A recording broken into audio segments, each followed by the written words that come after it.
Sino bang natatakot kay Martin Romualdez? Marami po siguro dito sa kapulungan ito. Pero hindi ako natatakot kay Martin Romualdez. Pangulo, ang gulo-gulo na po natin. Ito pong huling pagdinig sa Blue Ribbon Committee na kung saan ay lumabas po ang isang testigo na nagngangalang Master Sergeant Orly Gutesa. Ako po ay nabansagan na kulang po sa kortesiya. Para sa akin po ay hindi po tama na nagpapasaringan po tayo ng ganun. Iisa po ang ating layunin. Hindi po tayo magkakalaban sa layunin na matuntun po natin ang pinaka-problema kung bakit nasadlag po ang ating bansa sa ganitong kalagayan. Hindi ko naman po kasalanan ako po'y hanapin ni Sergeant Gutesa. Hindi ko po siya kilala eh. Hindi ko po kasalanan kung ako po ang hinanap niya at hindi iba. Nung pong makita ko po yung kanyang salaysay, ang sabi ko lamang po sa kanya ay, kung malakas ang loob mo talaga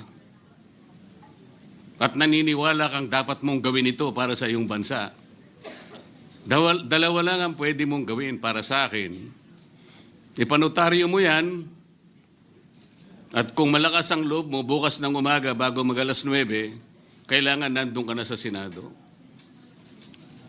Alam po yung notaryo, para sa akin lang po yun eh. Gusto ko lamang siyang testingin kung talagang totoo nga ang kanyang mga gustong banggitin. Ang pinakamahalaga po ay haharap siya, tatayo, at susumpa sa kalagitnaan ng pagdinig. At doon ay pakikinggan natin. At doon ay sama-sama natin siyang i-interpolate. Tatanungin. Nakita naman po ninyo kung paano niya sinasagot ang bawat tanong. Walang pag-aalinlangan. Siya lamang po ang natatangi na testigo na kumonekta sa pangalan ni Saldico at Martin Romualdez. Wala nang iba. Ngayon po siya ay naharap sa napakaraming pasaring din. Bakit po ako ay walang kortesiya? Hindi po ba ako ay humingi ng panahon sapagkat hindi ko naman po alam kung talagang darating siya nung araw na yon, kaya hindi na po ako nagsabi. Gusto ko talagang paniwala ang darating siya. Dumating nga po siya, kaya ako siya inilabas. Pero kung pag-uusapan po ay kortesiya, balikan po natin ang mga nangyari. Nung ako po ay chairman pa ng Blue Ribbon Committee, nagkaroon po ng pagdinig. Unang pagdinig ay August 19, 2025. Isang araw bago po nagkaroon ng pagdinig ang Blue Ribbon Committee, ang ating pong kasama, si Senator Lacson, ay nagkaroon po ng posting. Sa Twitter po yata ito, hindi po ako sanay dito eh. Babasahin ko po, August 20, 2025. The Senate Blue Ribbon Committee hearing yesterday is akin to the cart going ahead of the horse. Had the cart waited one day, it would not have missed the details of the truth about the many substandard ghost projects and more that will be exposed in my privileged speech today. Yun po ba ay courtesy din? Sa akin pong palagay, hindi dapat po nagkaroon ng ganitong pagpapasaring. Alam ko po ba kung sino-sino ang tatayo para mag-deliver ng privilege speech? Matagal ko na pong sinabi noon kung kailan po ang pagdinig. Wala po akong itinago. Ngunit kung sasabihin na kung naghintay kami ng isang araw, ay mas marami pa sanang mga detalye at katotohanan ang naihayag. Hindi po ba sinabi ko sa inyo noon, mismong Pangulo ng Republika ng Pilipinas ang nagbigay sa akin ng USB na nandun po lahat ang mga proyektong pinaghihinala na ghost projects. Ayaw ko lamang pong ilabas ng isa-isa sapagkat sa aking pagkakaalam noon, Ginoong Pangulo, mali din po yung binigay na mga coordinate sapagkat ang pinagbasihan nila yung MYPS, hindi yung PCMA, na palagi ko pong binabanggit. Sa mga kapatid, kahit na po yung mga binanggit na projects ng ating kasama, salig po sa mga maling coordination. At saka konti lang, pinili lang. Nagkataon lang po maganda nga talagang pagkakapresent sapagkat kulang na lang po yung cinematography at saka screenplay. Kung meron pa lang sanang sound effects, baka nandun yun. Huwag po sanang ganun magpasaringan tayo. Iisa po ang layunin natin dito. Yung matukoy natin kung sino ang merong utak dito. Na ngayon po ay unti-unti na pong naihayag. Sino bang natatakot kay Martin Romualdez? Marami po siguro dito sa kapulungan ito. Pero hindi ako natatakot kay Martin Romualdez.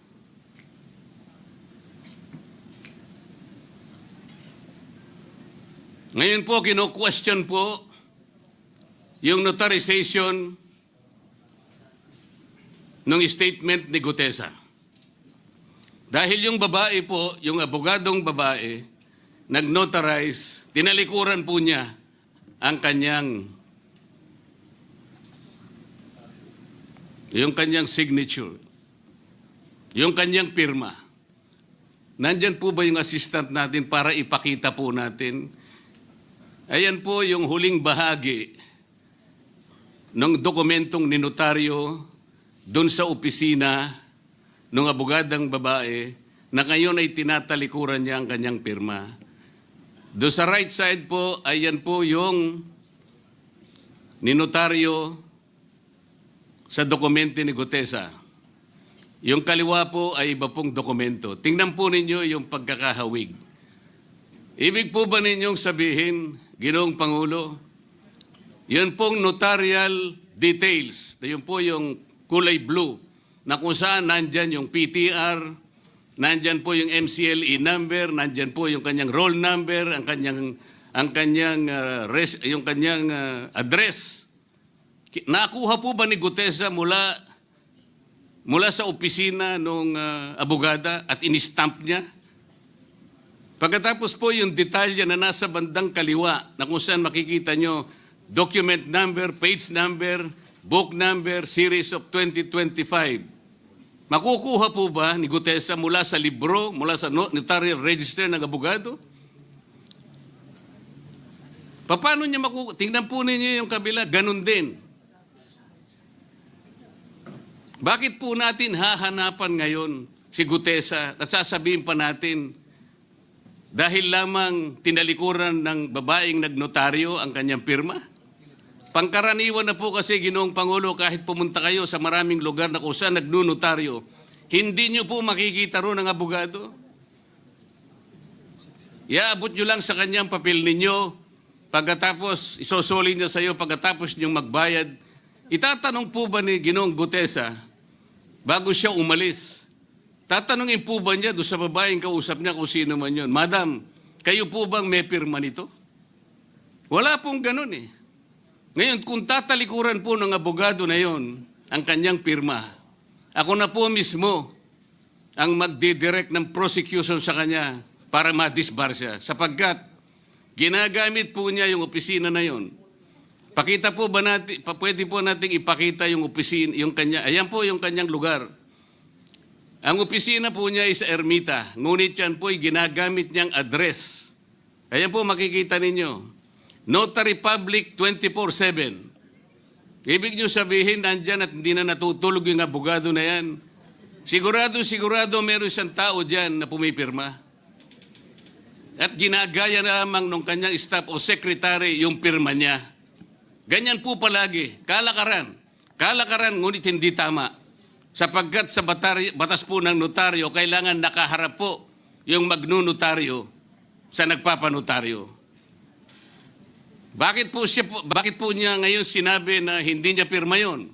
Maring hindi niya pirma. Ngunit, tinayaan niya kung sino man ang taong yon na ipirma yung dokumento. Kagaya po ng nasabi ko, naging academic na po yung notaryo. Sapagkat ang tao ay tumayo sa ating kapulungan. Binasa niya yung kanyang statement. Yung mga bayarang media nga po, sinasabi pa kino-coach ko pa Bakit ko po siya sinabihan na dahan-dahan siya? Dahil po nung panahon na binabasa niya na yung kanyang statement, sinusundan po namin yung kanyang binabasa. Binigyan ko po ng kopya ang chairman ng Blue Ribbon Committee. Binigyan ko ng kopya ang ating Senate President at yung aking katabi si Senator Gatchalian dahil 4 lamang pong original ang meron kami. Yung binabasa pala niya ay Xerox copy kaya may naputol sa baba. Gusto ko lamang pong ma-record ng totohanan. Dahil doon sa umpisa po niya, merong isang linya po siyang nalaktawan. Alam po ito ng mga kasama natin na sinusundan po habang binabasa namin. Doon sa pangalawa po, 2 linya naman po ang nalaktawan niya. Kaya gusto ko lamang pong maging maayos ang pagre-record ng kanyang statement. Ano po sabi ng mga bayarang media? Hindi ko naman po nila lahat. Kaya ako po hindi nagpapa-interview sa kanila Alam ko po ang karakter ng ating media ngayon.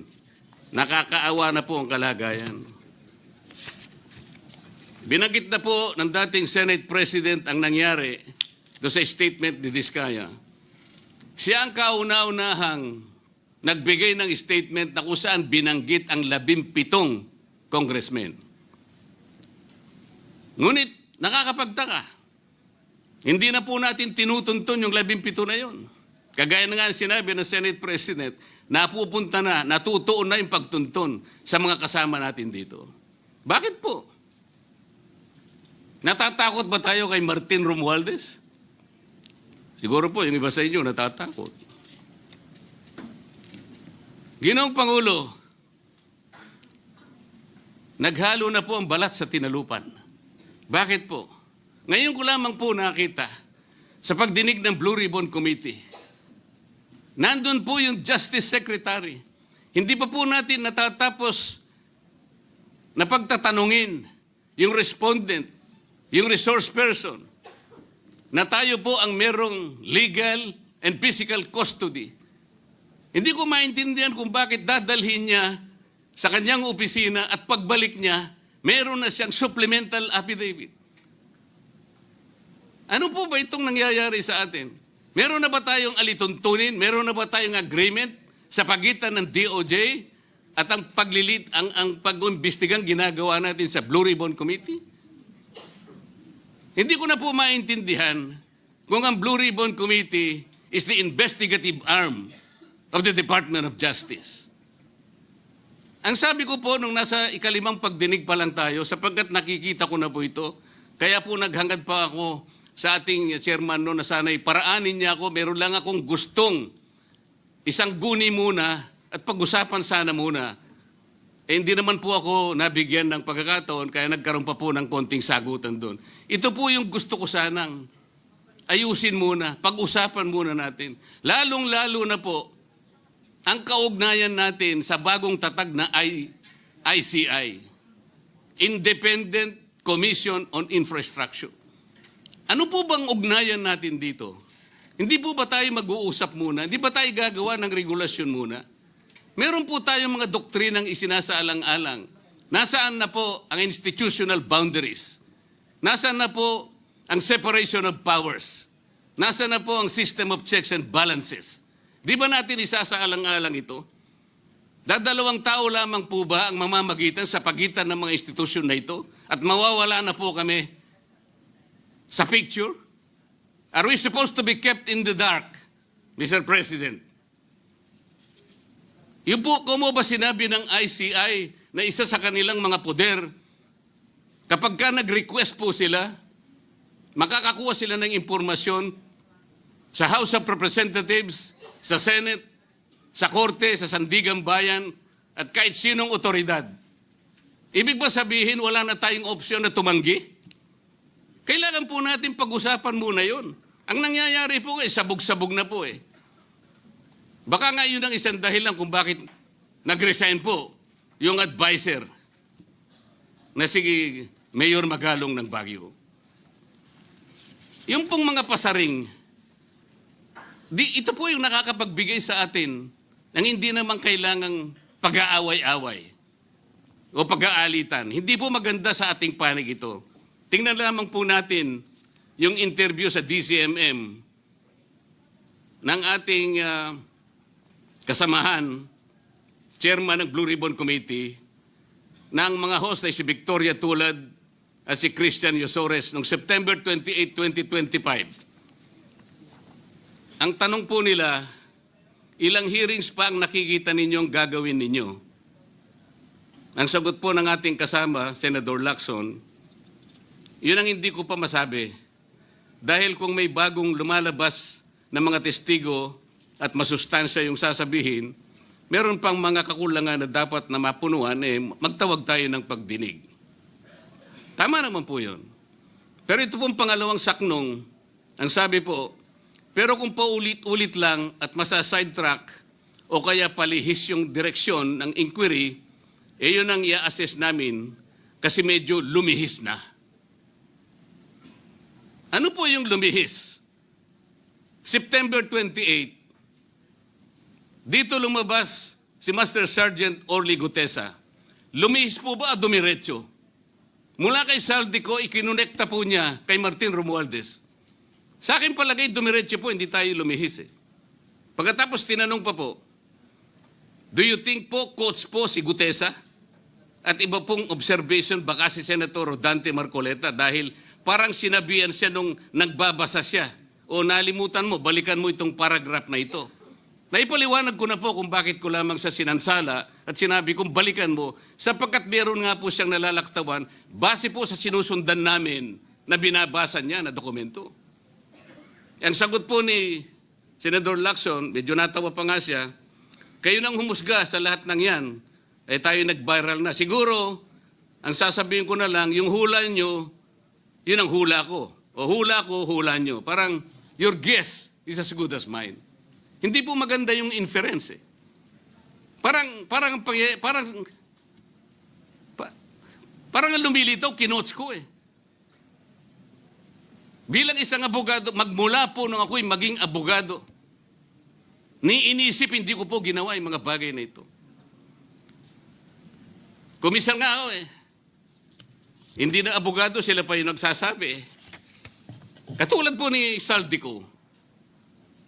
Ang sabi ko lang naman po eh, matunog na yung pangalan niya. Napakaraming sources na nagsasabi, kumukonekta kay Saldico, pwede ba natin siyang imbitahin?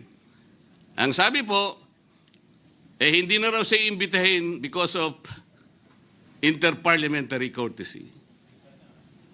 Ang sabi ko po, ang interparliamentary courtesy hindi po nalalabag kung iimbitahin lang siya. Halimbawa, invitation letter lang. Nagawa ko po yun kay Congressman Toby Chanco. Voluntaryo po yun eh. Kung darating siya, salamat. Kung hindi siya darating, okay lang. Ngunit, ang pinag-uusapan natin ay problemang kasangkot na po ang kinabukasan ng ating bansa. Sasabihin ba natin interparliamentary courtesy? Nakikinig po ang buong bayan. Tatakpan po ba natin ang dahil sa interparliamentary courtesy? Nakasulat po ba sa bato yun? Absolute po ba yun? Yun po yung aking ikinasasama ng loob eh. Hindi po tayo dapat mag-away-away. Iisa po ang ating layunin. Ang ating bansa ang pinaka-importante sa ating lahat. Bakit po kinakailangang ilihis natin? Bakit po tayo gagawa ng paraan para pagtakpan po natin ang hindi dapat pagtakpan? Ginoong Pangulo, ngayon po'y masasabi ko, si Master Sergeant Orly Gutesa ay mas credible pa po kaysa sa marami sa atin dito sa kapulungan ito.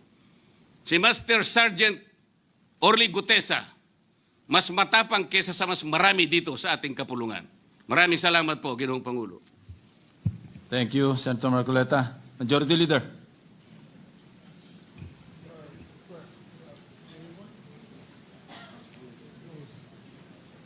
Mr. President, I move that we refer the the speech of the gentleman from Tarlac and Pampanga to the Blue Ribbon Committee. So, Mr. President.